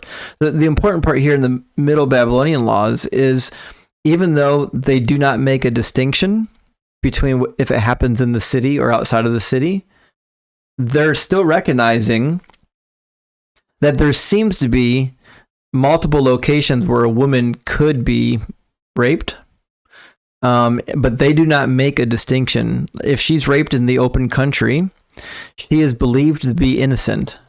Just like if she's raped in the city or she's raped in the granary. Can you say that word? On YouTube, yeah. Oh, okay. Just not TikTok. Definitely not on TikTok. But if it happens anywhere, the woman is presumed to be innocent. Am I reading this incorrectly? It says, the father of the virgin shall take the wife of the virgin's ravisher and give her to be ravished? Yeah, that's a real thing. So if a married man ravishes an unmarried virgin, two things are going to happen. That man's wife is going to be ravished. I know. By who? We don't know yet. But it's also true that the man who ravished the virgin is going to be required to pay the bride price with an additional fine, and then the father of the virgin can choose to make her to marry the ravisher, which is actually what we see in Deuteronomy 22:28, where a man who forces himself upon an unbetrothed virgin, if they're found out, he is required to pay double the bride price. That's 50 shekels rather than 25. And then he will be forced to marry her all of her life and does not have the option of divorcing her. No divorce. No divorce. Well, that's actually interesting, isn't it? But anyways, my point being is, even in the ancient Near Eastern law codes, there's some recognition that these events could happen in certain ways. And especially in the Bible, there's a concern that the woman needs to cry out to demonstrate her innocence. And I believe that is why we read in the passage when she tells the people that she cried out, she's doing that to say, I was innocent. I even cried out according to the custom, right? Because otherwise, she wouldn't have to say that. If she did in fact cry out and they did in fact hear her, she does not need to say that. They know that she cried out, right? So she's saying this as a declaration of her innocence, meaning it was not consensual. And in fact, here's the garment that proves it. Right. So she's just building her case. I think that she probably didn't scream initially. And then she's like, okay, I need to get my story straight, you know? Right, yeah. And was like, okay, so I did scream, you just didn't hear it. Right. And that, according to Jewish custom, at least, in Deuteronomy, if you're in the city, it is a requirement that you cry out so someone can come rescue you. If it happens in the countryside, there's nobody around to hear you or to rescue you. It's an irrelevant distinction if you did or did not cry out. And but they live in the city. If you're a woman, don't go to the countryside alone, huh? I would avoid it. Well, I mean, if you go to the countryside, you're presumed innocent no matter what. Now, remember, if it happens that if somebody has sex with you in the city and nobody hears you cry out, it's actually presumed that you were doing this consensually, and well, then you'll be killed. Yeah. So it's quite possible here she's trying to avoid death. It's not good enough to say that I slept with this man, here's the proof. She needs to solidify it by saying, not only did he try to accost me, but I did in fact cry out, as is the necessary vindication of my innocence. Right. Except nobody heard her. Right. As far as I can tell, nobody heard her. Yeah. Not a single person in the passage indicates that they heard her. Yeah. So probably didn't scream that loudly. I mean, I don't know how big their estates were back then and how many slaves, servants, what have you, they had. But I have to presume if she screamed, somebody would have heard her, right? You would think so. And we're going to get, when we read the next couple of verses, we're going to get to that particular topic, I think. I'm sure the walls are pretty thin, right? Maybe. We're going to get there. Let's just keep reading. All right, we got to keep reading. Because the compound that she's located in becomes a subject of discussion. All right. 16 to 20. So she kept his garment with her until his master came home. Then she spoke to him with words like these, saying, the Hebrew servant whom you brought to us came in to me to mock me. So it happened, as I lifted my voice and cried out, that he left his garment with me and fled outside. So it was, when his master heard the words which his wife spoke to him, saying, your servant did to me after this manner, that his anger was aroused. Then Joseph's master took him and put him into the prison, a place where the king's prisoners were confined. And he was there in the prison. Yep. That's it. Okay. You had a note on this? Did you want to? No. Oh, okay. So my understanding, based on the remark that you had for this, because the writing in this chapter is repetitious. Yeah, I was gonna call attention to that, but I'm like, well, it actually everywhere. It actually does show up to be important. The entire chapter is laid out in a chiastic structure, and this, of course, as we discussed, is a memory device. It helps you to memorize the flow of the story. And so I wrote down the bullet points of the chiasm. You wrote all that just for my tiny comment? Yep. Wow. I read your comments, buddy. You work harder than I do. All right. So here's the chiastic structure. It's got 5 different levels. It starts in, think of it like a staircase going down and then back, right? So starting out, the chapter is Joseph's success and blessings in Potiphar's house. And then Joseph is handsome in appearance, is a remark. And then Potiphar's wife desires him. Potiphar's wife requests him to lie with him. And then the middle of the chiastic structure, which is the most important part, is Joseph's refusal to commit sin.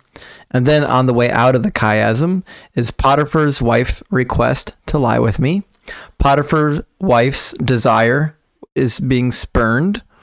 So her desire again. And then Joseph was confined to the king's jail, so referring to his location. And then the last point is Joseph's success in Potiphar's prison. And that becomes important. We haven't talked about that yet.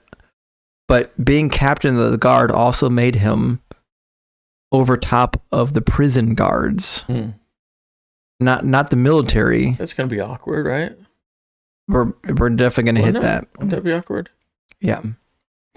I mean, the guards are probably like, this guy's a slave. He's above us. What? Then they find him in prison, and they're like, all right. There's now definitely it's my turn. Yeah. So there's definitely some things happening there. We'll talk about his status before we get there. What I would mention though that one thing that seems to be unanswered so far in the text is whether or not Joseph would or would not have been given capital punishment for attempted rape. It seems unlikely that he would just be locked away. Typically, if you raped somebody, especially a high-ranking official, you would be sentenced to capital punishment. I mean, I presume you'd have to have more evidence than that to condemn somebody, right? How much evidence do you need if you're the captain of the guard? I mean, I still think you should have some actual evidence, but... Perhaps. I don't think the law system was as robust as what you might want it to be. Right. We don't have any remaining ancient Egyptian law codes. We don't. We've got like 42 Beatitudes, but that's about it. So the only law code that we can look at from this time period would have been the Middle Babylonian laws. Why don't we have any? They just haven't survived. Yeah, but Egypt was around a long time. Right, but unfortunately, not everything in Egypt was recorded. And remember, each pharaoh, as they ascended to the throne, probably modified the laws here and there and whatnot to fit their likings. Mm-hmm. We don't have like a great code of laws like the Hammurabi laws or the laws of Eshnunna or anything like that. What was Hammurabi? Who was he? He wasn't Egyptian. That's what I'm asking. Not Babylonian. Okay, so they probably had a lot of text. Oh, yeah, there's a whole gigantic carved stele from the Hammurabi law codes. This is why you think of Egypt as being, that's the longest continuous, what have you. Dynastic kingdom. That's what I was going to say. Dynastic, yeah.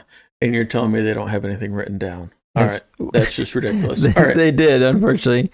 Now, we do have one law from the Middle Babylonian laws that, other than what we read in the Bible, that would indicate that she, the person here who did the raping would be killed.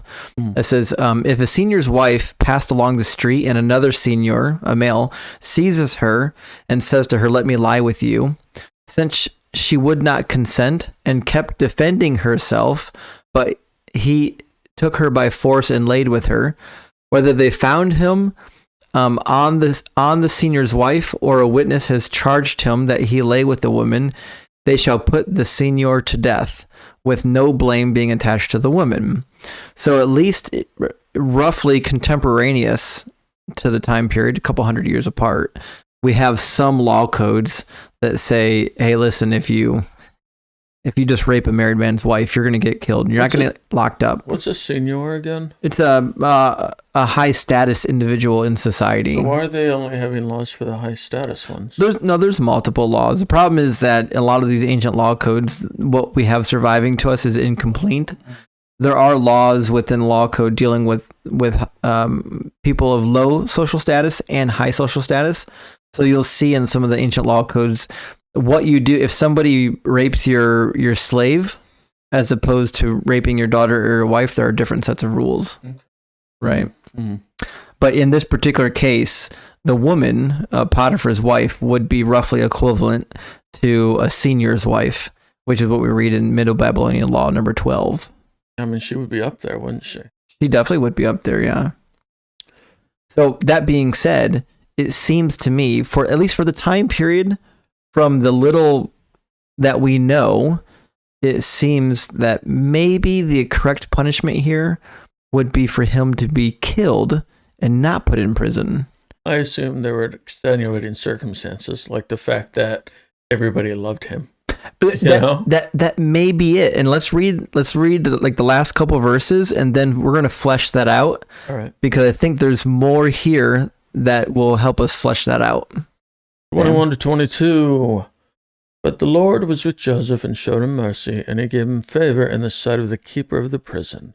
And the keeper of the prison committed to Joseph's hand all the prisoners who were in the prison. Whatever they did there, it was his doing. Can you imagine this actually happening? He goes to prison for attempted sexual assault and behaves himself so well that in no time he's actually running the place. Yeah. But I imagine you're going to tell me this happened all the time, right? I had some thoughts. Yeah. Okay. Quite a few thoughts. Okay. So it seems uncommon or unlikely that this would actually be the case if, in fact, he was sentenced for raping a high-ranking official's wife. Okay. It's also true that people from the Levant were considered barbarians to the Egyptians.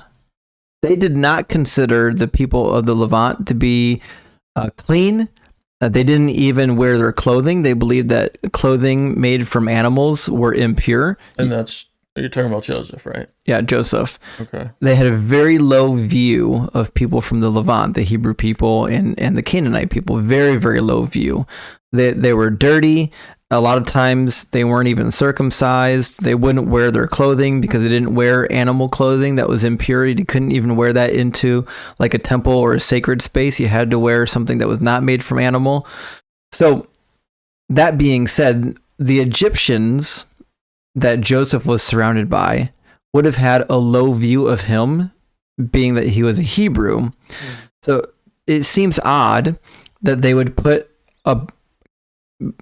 for all they knew, a Hebrew or Canaanite barbarian rapist in charge of all the prison.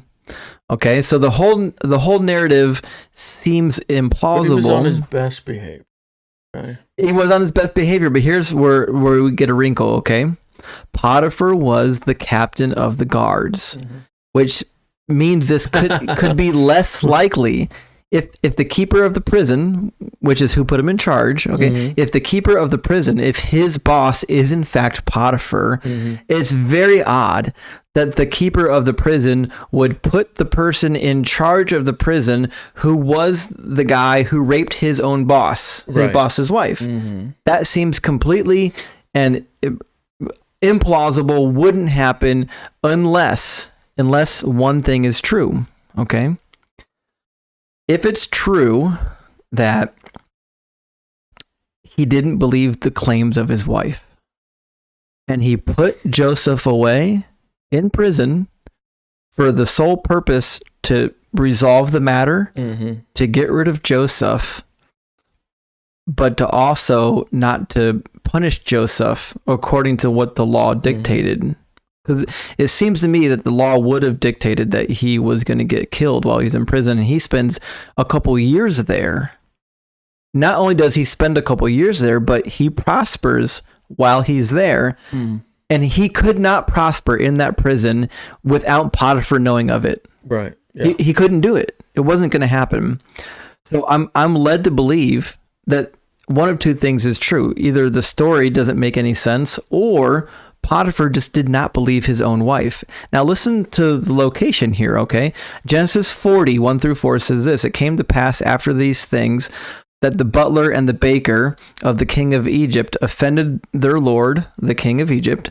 And Pharaoh was angry with his two officers, the chief butler and the chief baker. So he put them in the custody of the house of the captain of the guard in the prison, the place where Joseph was confined." And we read also in chapter 41:10, it says, "When Pharaoh was angry with his servants," this is retelling the narrative of Joseph, "when he was angry with his servants, he put me in the custody in the house of the captain of the guard, both me and the chief baker."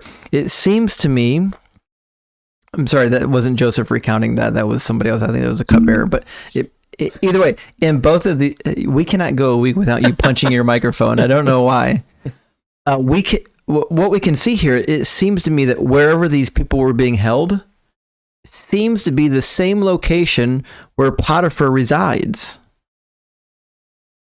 Meaning that the captain of the guard most likely had his dwelling attached to the prison.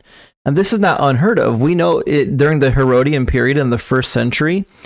We know that a number of guards and the lead guardsmen actually had homes built into the side of the structure where prisoners were kept. Just to keep watch over them?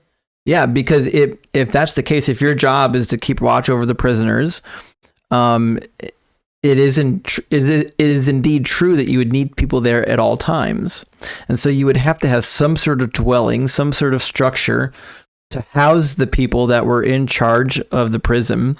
And within that dwelling, it is also likely that you had a special dwelling, a special structure for the captain of that whole facility. Okay. Mm-hmm. So it seems to me that the prison in which he's being kept in is in very close geographical location to Potifar, which tells me Potifar had to have known what was happening in the prison. Mm-hmm. And if Potifar had to have known and he didn't put a stop to it, then he must have approved of it. And if he approved of all of these things, then logically it must follow that he did not believe his wife. Mm-hmm. So back to what you said an hour and a half ago, was she repeatedly up to no good? I think probably she was repeatedly up to no good, and her husband knew about it, or else he would have offed Joseph when he had the chance. But that never happened. He was just trying to save face, right? Yeah. He knew he had to do something with Joseph, but... Are there any holes in that logic? Did I miss anything? I have no idea. Good logic. I appreciate that. Yeah. I spent some time thinking about that. I did not. Because you said it seemed implausible. Well, yeah, because... that he prospered in prison. Right, yeah. So I said, yeah, I agree that it's very implausible. How could that be true? Uh-huh. And so I thought on that for a while. I thought, well, maybe it was true if he just didn't believe his wife. Yeah. I just read it and I'm like, they probably just tacked on that ending. And who knows what really happened, or maybe this whole thing is not true. And then you come here and give me some actual, answer. And I'm like, oh, that doesn't make sense, I think that makes the story plausible, doesn't it? Yeah, because I think I remember originally, at least originally, I thought before I read this that Potifar was like a bad person. I don't know if he was a bad person. I mean... So, before I read this, I felt like I remembered that somewhere. Or maybe that was somewhere else in the Bible. The only thing we know about him is when his wife told him the story, it says that his anger was aroused. Right. It didn't say who. That's true, actually. Was he actually mad at her? Yeah. Yeah. We're not told. All we're told is his anger was aroused, and then he sent Joseph to prison. Mm-hmm. And then he was in prison for a number of years. Right. And he prospered while he was there, underneath the boss of his previous boss. Yeah. I'm sorry, the servant or a coworker or whatever. Yeah. Somebody who worked closely with his previous boss. Right. Right? I mean, I almost feel like Potifar was like, hey, listen, you know what's going on. My wife, Yeah. If you need a hand, Joseph will help you out. He's good for it. He's trustworthy. I can't do anything about this. It just is what it is. So since I don't actually think he did anything wrong here, just try to make life easy on him. Yeah. Especially because guess what? Potifar believes, it seems, from the narrative, that God has blessed Joseph. So if it's true that he doesn't trust his wife, and if it's true that he truly believes that Joseph's God is with him, then it would definitely follow that he'd be like, hey, let's take it easy. Let's pump the brakes on this whole thing. Let's not get too worked up about this. Yeah, he probably wanted some more of that, overflow blessing. He wanted that cup to keep running over. That's right. Right? Yeah. So anyways, I think those are all of my concluding thoughts on the chapter. Do you have anything we should? I sure don't. Fantastic. That was a 15-minute chapter. Yeah. It almost took 2 hours. Yeah. At least 2 hours, actually. Wow, I can't believe there are so many people watching this live and not saying anything. They must have been really absorbed in what we were saying. Actually, they were so caught up in the discussion that they said, I'm going to wait and watch it later once it's uploaded to YouTube, Right. and then they'll make the comments on it. Yeah, make your comments, please. Anyways, thanks for watching, guys. Even if you just want to type first, for the first comment. Yeah. Just give us a comment. That's a fun time. It's also true, remember, that we're learning as we're reading these passages, we're thinking through these. If there's something we missed, if you think our logic is not sound, if you think there's information we're missing, please put it in the comments. We don't have all the answers. We're probing the text, looking to see what makes sense, what doesn't make sense. Where can we put things together in a way that makes the story work out in the best possible light? You know what I mean? Some stories we poo-poo on, some stories we don't. And I want to say one thing. I'm not against the Bible. I'm for God. Right, I get that. You're fighting for the Bible to make sense of a God that is just and loving and desires to be part of his creation. It just, a lot of the Bible doesn't, work with that. There seems to be. So I think the Bible's the problem, not God. Yeah, if I'm going to point my finger at anything, I'm going to put it at the editors and the Right. redactors of the Bible, Mm-hmm. and not at the God that these people served. Yeah. Right. That's what I'm saying. I can agree with that. Mm-hmm. Yeah. Anyways, guys, thanks for being here, and we'll see you again in a week. Yeah. Have a good night.